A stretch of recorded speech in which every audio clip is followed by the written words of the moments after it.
June 10th. June 10th, June 10th, June 10th. What's up, guys? Today is June 10th, Monday. I got a special market update. We do that on Mondays anyway. Friday was the jobs report, so I want to focus on that for today, kind of see where the market's going. There's a lot of things that we can speculate from it. I put together some slides, and we're going to go through them. As always, if anybody has anything, anybody has a question, comments that you want to, relay in regards to either the jobs report or any deals that you're having, any troubles you're having, drop it in the comments. Let me know. Reach out, as always. So let me get my screen set up here because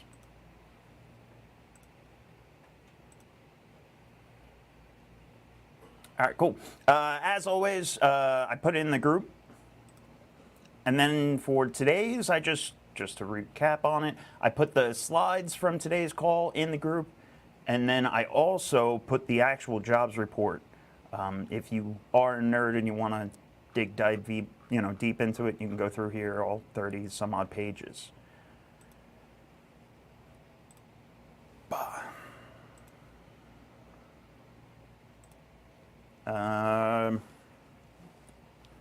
One thing to touch on before I jump into it is I was reading a bunch of reports saying pretty much if your spread stays the same, right? If the pain points pretty much stay the same, stay consistent, we could potentially see rate drops without the Fed doing anything, okay?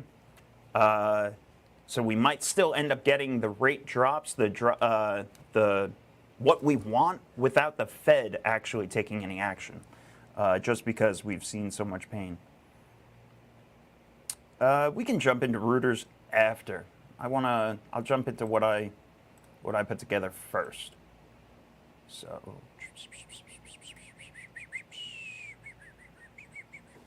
So job report came out on Friday, and it told a lot. Big key takeaway, right, that I wanna touch on is unemployment broke 4%. Unemployment was it was at a 27th month streak. That was the 27th month that it was under 4%. So I'll go over. I have charts for everything showing when it broke 4% and such. But that is a big indicator. Okay, so it did finally break over 4%. Total non-farm payroll employment increased by 272,000 people in May. Non-farm payroll is one of the leading indicators that the Fed looks at when tracking your entire metrics for the economy. Okay, so increased by 272,000 jobs in May. The above average growth, higher than the average monthly gain of 232. So we did see a spike based on that prior 12 months. The leading sectors were healthcare, government, leisure and hospitality, and then professional and technical services. Okay, healthcare 68,000, government 43,000. I don't like those numbers. I don't like healthcare and government being leading, but it is what it is. Leisure, hospitality, right below it. This is that unemployment rate that I was discussing. Okay, this is the chart. This is from the Fed. This is from Fred, which is the federal government, pretty much indicators. Okay, so you can see back in May 2020, what did we had? We had COVID. Everybody got laid off, spiked, and then it drastically lowered over the course of 2 years. Okay, June, I believe, yeah, it's like June 2022 is where you can see the previous 4%. So we're finally coming out of this lull in a sense. Current rate, we're steady at 4%. Unemployment persons is 6.6 million. Compared to last year, this is a slight increase from 3.7% unemployment and 6.1 million unemployed. Okay, so we added 400,000, right? or it's 500,000, 500,000 people. Sorry, can't do math on the go. Wage growth, it did increase. Average hourly earnings increased by 0.4% to $34.91. Year-over-year growth, 4.1% increase in average hourly earnings. Production and non-supervised employees' earnings increased by 0.5% to $29.99, pretty much $30 an hour. Why doesn't that matter? Because inflation. This is the inflation versus wage growth, and you can kind of see inflation really started picking up back in COVID. May 2020, it was right above 0%. And I just want to point out, none of these, so even when they say inflation has decreased or inflation, you still have a high inflation number. Anything above 0 means you're losing money in a sense. So when it's pegged out all the way up here at 9% in May of 2022, and then it drops, and then they're starting to brag about it, you still have insanely high inflation, right? That it wasn't, the wage growth wasn't making up for the inflation, okay? It did drop, and it dropped, what is this, May 23? So a little over a year ago.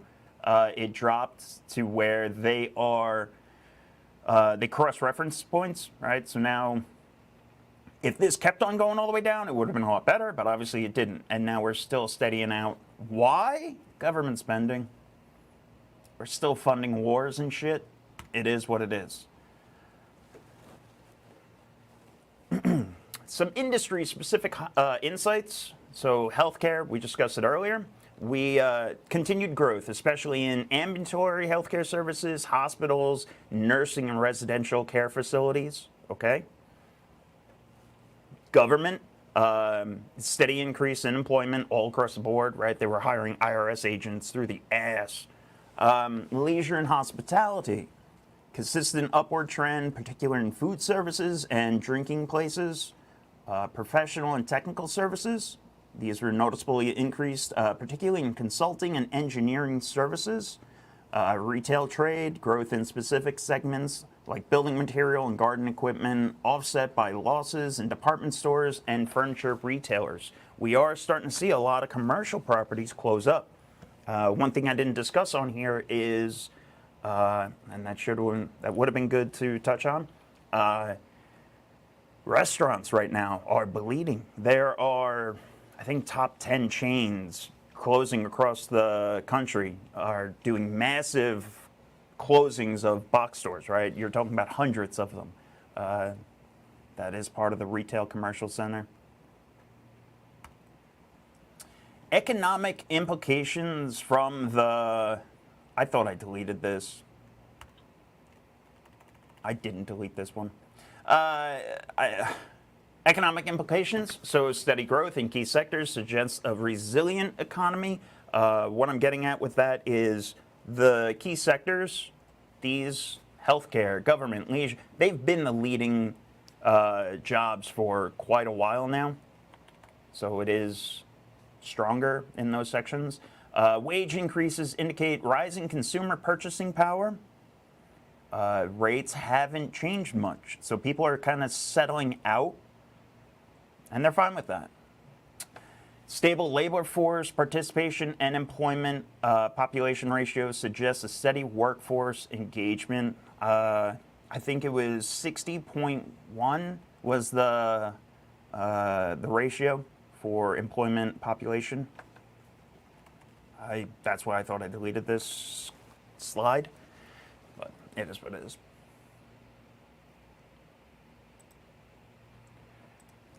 So that's a quick 15-minute recap.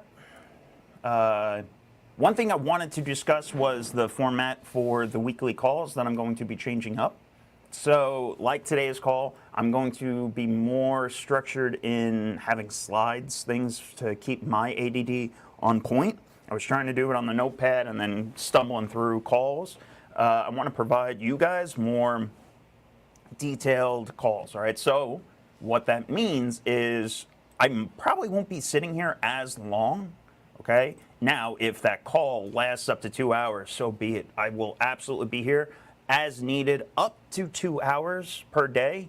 But I'm not going to sit here and just work, right? I'm not going to sit here and just twiddle my thumbs for 2 hours, right? So as long as you guys need me, I'll be here. But on subjects where they're quick and bullet points, I'll knock them out and then we'll talk about them. But if nobody's on, I don't need to sit here and drag out time. So that's my goal.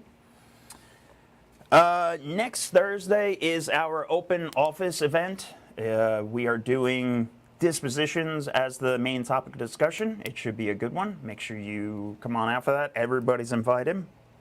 This Wednesday's call, I'm going to be sitting down with Matt Camp from Deal Machine. He's interviewing me, and he's going to be asking the questions on that. And then at the end of the month, we're bringing him back, and we're going to be asking him questions and getting deep into his. So Wednesday's call is going to be actually at 2 o'clock, and schedule for that one. I'll make sure I put it in the group. This way everybody's up to date. One thing we can do,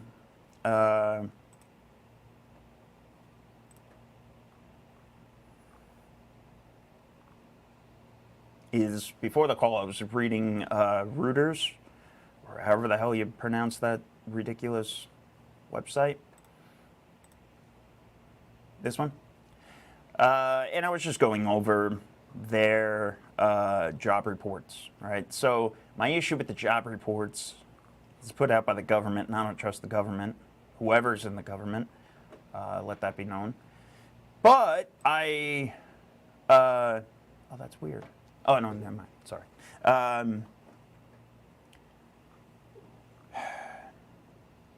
So you always have to take a broad census of data when you're looking at any of these. So.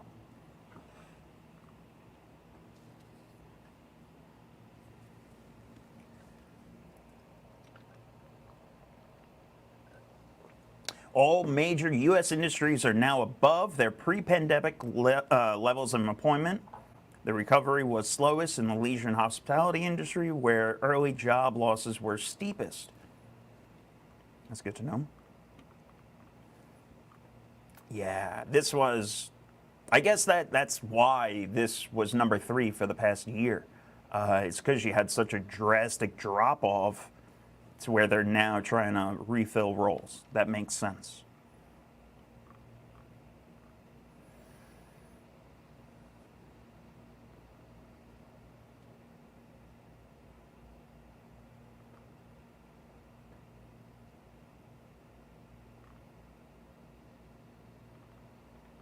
The 4% Club. Only a handful of U.S. presidents have governed during periods of prolonged low unemployment, including the most recent two, Joe Biden and Donald Trump.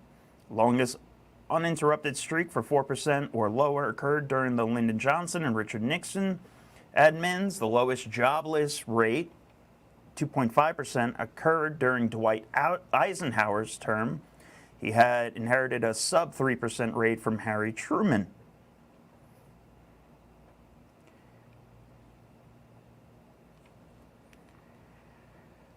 I guess they're just trying to say it could always be less. It can always be worse, right?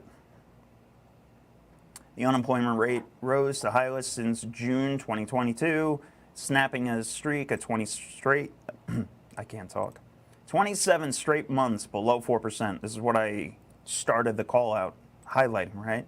The longest sub 4% run since the 1960s. And a bragging point for Democratic President Joe Biden. Yeah,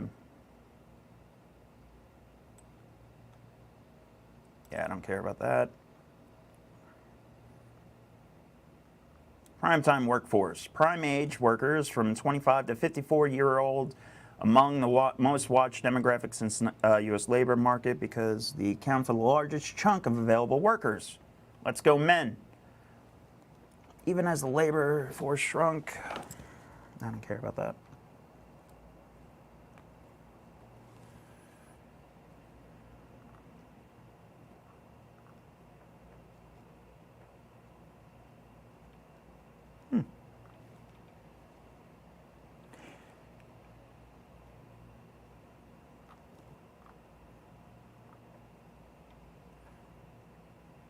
Tight immigration rules kept the foreign-born share of the U.S. workforce fairly stable under former President Donald Trump. It has risen under President Biden, fueling strong economic growth, but stoking controversy over U.S. border policy, like not having one.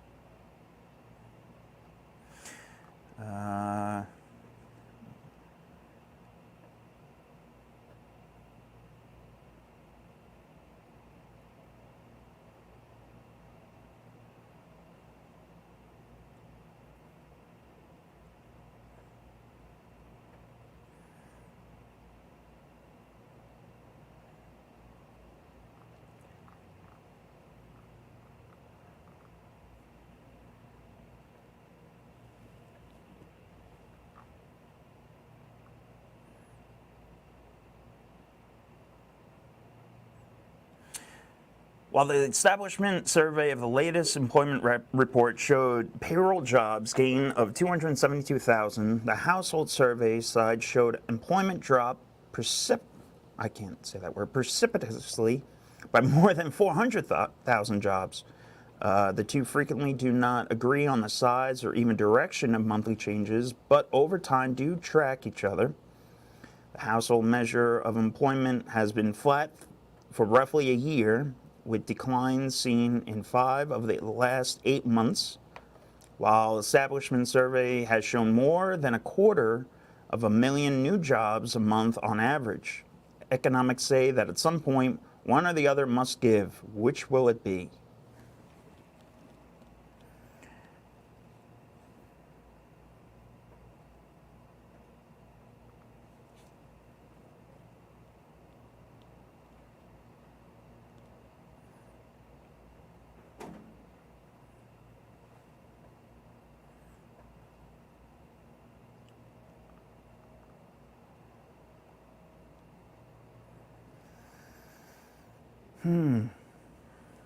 That's scary and something to just highlight and just warn.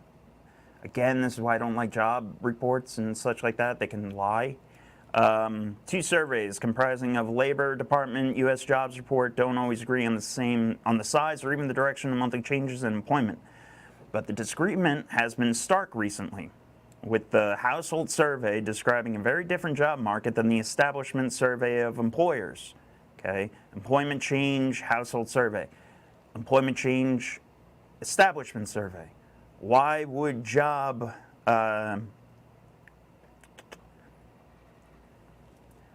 why would job people, right, like companies, lie about their job reports? It's because stocks and stuff, okay? Whereas if you're actually asking the people that are working, they're less likely to lie.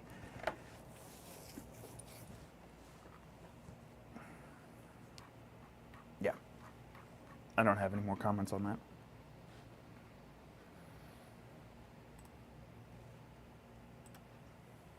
But that's pretty much what I got for today. Nice, quick, easy little market update, talking about the Friday jobs report. Tomorrow is marketing. I will go over one topic and I will make sure I break it down as good as I can. And then, as always, answer questions and help. If anybody needs anything, reach right on out. There's no issues. Other than that, I got nothing. Nice, relaxing Monday.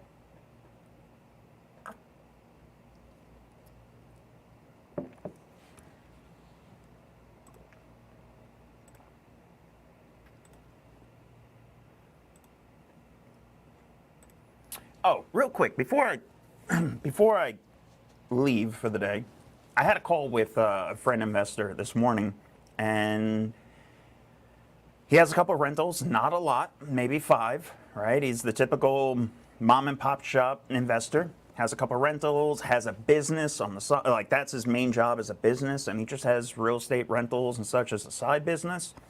And he ran into a tenant. It was an old woman. She stopped paying him for months. The lease is still got plenty of time on it, so it's not like he can kick her out because of the lease ending anytime soon. He was trying to be nice to her. He decided, all right, finally, I'm going to evict her. Again, he was being nice to her. He was making compensations. He was letting her, waive late fees and all these things. Finally took her to eviction. She applied for an appeal, or she filed for an appeal. Now, he was happy about this because he's thinking that when she appeals and they grant the appeal, she's going to have to provide all of the back payments of the tenant, the missed payments and all that to the judge. They pay the judge approves the appeal, and if they lose, then the judge, right, the governing body, will be the one to give my friend his back payments and such, right? Well, the problem is that when the person went, they applied for appeal, and then they filed hardship. So they were then granted it. So now my buddy, not thinking, he is asking, all right, well, now he's got to spend money, and now he's all scared, and yada, yada, yada. The moral of the story is, yeah, when I talked to him, I was like, all right, you don't do this yourself. Hire a lawyer. Hire somebody to evict her. So right out of the gate, he was being nice to her. That's fine. That's great. You have to be nice to your tenants, but you have to run things like a business also, okay? So after they go past their late time and when it's finally time to evict, you have to hire the professionals, okay? So let's just say he was going to hire a real estate attorney to evict her, okay? That might have cost him $1,500, right? Yeah, that's probably the same as his PITI, his payment for this rental. But it would probably get them out significantly faster, right? Now he's dealing with the court systems, and he's dealing with appeals, and now he's got all these things that are going against him, okay? Now he's trying to fight and get his back payments, and he's still losing out. So moral of the story is, it's who, not how, okay? He called me, how do I deal with this? My first answer was call an attorney. Okay, call the right person for the job. This goes for everything. When you're first in real estate and you're trying to make that flip work, call the right person for the job. Don't hire a plumber that also can do tape bed and texture. You're gonna run into it. Your plumber's gonna ask to do your HVAC work and your electrical work and everything. Don't hire him. Hire the plumber to do the plumbing work. Hire the electrician to do the electrical work. Hire your lawyer to do your evictions, okay? Who, not how. You will end up spending money twice if you do it the other way. I promise you. That's my little tidbit for the day. If anybody needs anything, you know where to catch us. Keep crushing it. Peace.